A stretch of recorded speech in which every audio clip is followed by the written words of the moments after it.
How's it going, guys? We are back with another video here, and this video is going to be the cards to avoid buying. All right, so I haven't done one of these in a bit, so I hope you guys do enjoy. Make sure you leave a like and subscribe to the channel and turn on all notifications and subscribe to my second channel. Let's get into this video now. I'm going to go over each card that I believe that you guys should avoid buying. You know, there's definitely people who are going to be disagreeing with me on some of these, and that's okay. You know, I definitely expect people to disagree with me, but I'm going to go off and start it off right now, all right? And we're going to start it off with the first card. Now, the first card is going to be Joe Pavelski, all right? So Joe Pavelski is going for around 50K right now, which I think is really, I guess it's fair for a 92 rated card, but his 92 rated card is definitely not the typical 92 rated card, all right? So he's 5'11", 195, all right? So he's got Thief, Spark, Fly the Zone, Wingman, so you could have two Excel synergies, get him up to 91 Excel, but let's not do that for now. Let's just do the Spark and Speed synergy, of course. So 92 agility, 91 balance, 90 endurance, 89 speed, and the 89 acceleration. Just not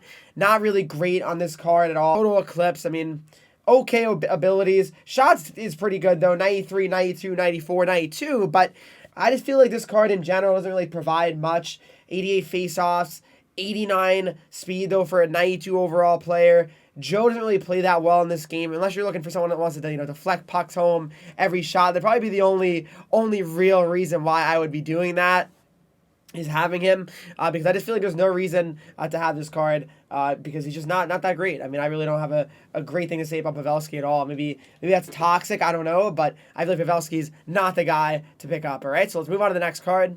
We have Bobby HOLIK, all right? So this card is an interesting one. I'm not sure if there's any on the market right now. Definitely an older card here. Yeah, none on the market currently, but he's an 86 overall, 6'4", 230. He really just is not great, okay? So putting it very simple, he's not great. He has 84 acceleration, 83 agility, 88 balance, only 79 endurance, 85 speed with buzzing active, 83, 88, 83, and 88 for his shot. His shot's also not great, so it's like really this card isn't providing much at all besides the physical aspect, and really that's it. I mean, there's really no reason to really pick up this card unless you're just a big Bobby HOLIK fan or Devils fan, because Bobby HOLIK is just simply so average, and nothing really about this card is going to be very useful, I feel like. So definitely don't understand why you would use him, but definitely, guys, let's move on to the next card, all right? So definitely not a big Bobby HOLIK fan, you guys can probably tell. Up is Mark Stone, 90 overall, 202 forward here. He's got Wingman and Distributor.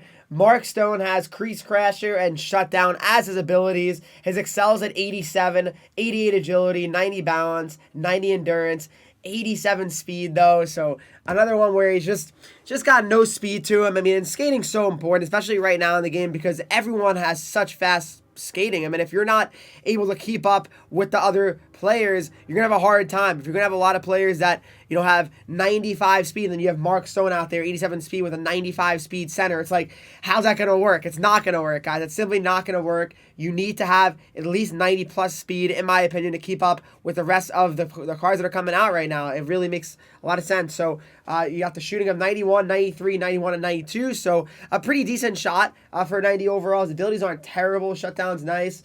But Crease Crasher is not really a big deal at all, I feel like. But other than that, I mean, just not much. I mean, this card's very average. I mean, nothing too spectacular about it. I definitely would not recommend Mark Stone to you guys. All right, so let's move on to the next card. Mark Giordano, 6'1", 200 pounds. He's got good synergies, right? But again, 6'1", 200 pounds. There's just so many other D-men that have better skating and speed than him. 87 Excel, 86 agility, 88 balance, 92 endurance, 87 speed. Just not really doing much for me. 82, 89, 82, and 88 for his shot. So, I mean, definitely an average shot. I mean, but again, he's got Born Leader, which is nothing for a D-man, especially Giordano does not really have like a cannon and a shot. Seeing Eye, which is, it's not bad, I guess, if you're taking a lot of shots. Seeing Eye could help, but even so, like I said, his shot's not too great. Defensive stats are good. But other than that, Giordano really struggles in the skating category. And I've mentioned before in this video already, skating's very important. And if you don't have a skating of at least 90 plus, I feel like you're becoming very hard to use as it gets later in the year, because so many cards are so much faster than him. So definitely would not use Giordano. Definitely a lot of other options, all right? So got to move on to the next card, all right? It's going to be Randy CARLYLE. He's going for around 200K, 230K. All right, so I have him on my team, right? And I'm not going to lie, I kind of gave him a little bit more credit than maybe he deserved at first because, I was trying to be a little bit biased. I just pulled him. I wanted to kind of make it seem like he was better than he was to convince myself that I could really use this card. I still use him, but I'm really not a fan of him at all. 5'10", 201. He's got all skating sins, which is definitely not bad. But in general, it's still not a great card. It just isn't. So cranking up all these skating sins, of course, you could also put in Fly the Zone here to get him up to 95 speed. I put the 95 Excel, but 93 agility, 98 balance, 99 endurance, 93 speed currently. Shots very, very underwhelming. 83, 97, 88, and 96. So, I mean, that's the other thing. It's a shot that's not great either, so you're not really getting much from that. Then his abilities are Unstoppable Force, Tape the Tape, Quick Pick, Truculence, and then Born Leader. And like I said, Born Leader for a D-man. I mean, what's that really going to do? He's not going to score a goal. He's not going to score many goals for you unless you're just completely taking over with him and just try to spam his shots. But I don't know. I really don't find Randy Carlyle to be a card that's going to be very useful or worth his coins at all. So, I mean, definitely avoid Randy Carlyle at all costs. And now on to the last card of the video. Here we go. Release is Connor Bedard, all right? So he's going for 40K. And a lot of you guys are probably saying, how though, Henreek? Connor Bedard looks very good, all right? So he's got an Excel synergy. He's got Distributor as well. So he's got the acceleration getting up to 91, 98 agility, 83 balance, 88 endurance, 92 speed. So his speed and his Excel is good. Why is that not good, Henreek? Well, his balance is not great, all right? His endurance is not that great either. So his shot's awesome, 90, 96, 93, 96. But he's 5'10", 181. I've heard people that use his 90, I believe it says 94 MSP or 92 MSP.